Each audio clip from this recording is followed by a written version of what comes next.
Yo，我係邵玉秀。今日我同齋姑嚟到杭州萬象城香符銘樓。講到呢一間餐廳真係有故事，始創喺1989年梅家烏，三代同堂一直堅守老杭幫菜嘅味道，而且喺2018同2019年蟬聯兩屆必吃榜，仲喺萬象城有分店啦。當晚我哋專程過去等咗1個鐘，終於可以入座。入到餐廳嗰種溫馨雅致嘅氛圍，我同齋姑都已經感受到。裝修簡約大氣，木質台椅配埋柔和嘅燈光，令人覺得好寫意。開餐之前先嚟個餐前小食，醃製蘿蔔乾絲配蓮子脆脆，蘿蔔乾絲酸酸甜甜，好開胃，蓮子又脆又香。一開場就幫我哋打開個味蕾，為之後嘅菜式做好準備。呢款冷盤係椒麻油淋海螺片，海螺片切得好薄身，一啲都唔韌，超級爽口，配埋繡球菌，口感更加豐富。個醬汁係鹹酸甜夾埋椒麻香油，好醒胃。一個係韓式老鴨，老鴨炆得啲肉好腍糯，好入味，醬汁就偏甜咗啲，仲帶少少茶香。雖然份量唔算好多，但係勝在廚師火候十足，味道好穩定，好有老杭幫菜嗰種傳統味道。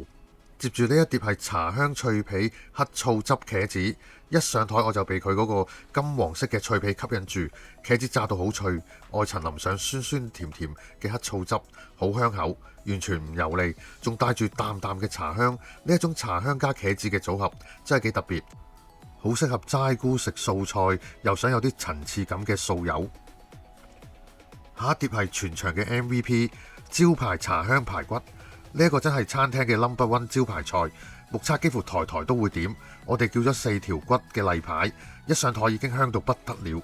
排骨咬落去好腍好 juicy，完全唔覺得柴。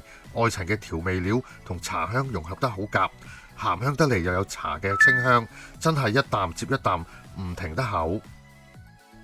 跟住呢款賣相咁得意嘅就係小蘋果 Plus， 個包做得好似富士蘋果咁，非常逼真，好睇又好食。麵包好軟熟，入面就係呢個芋泥餡，芋頭好香，甜度又唔會太高，中意食芋泥嘅朋友一定要試。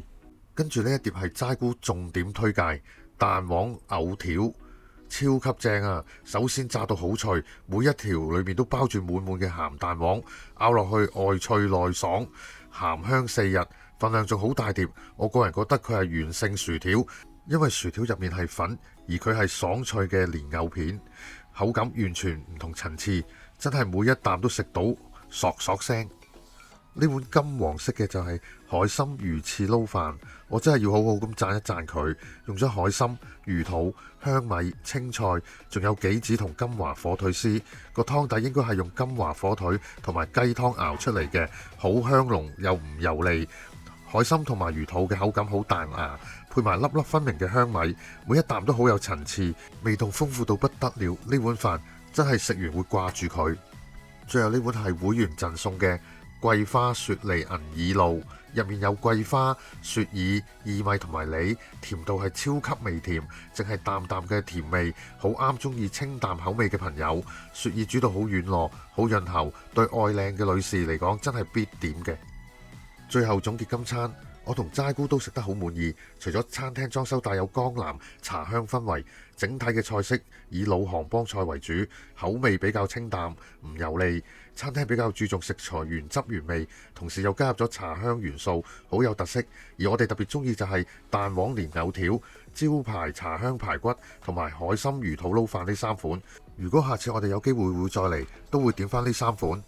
又到下集預告，我同齋姑去到烏鎮，隨意揾咗一間餐廳，個名叫老太風齋，密切期待。今日嚟到呢度先，大家記得訂閱、點讚同埋分享我哋嘅 channel， 多謝大家嘅支持，我哋下條片再見。我愛你，我愛你，我愛你。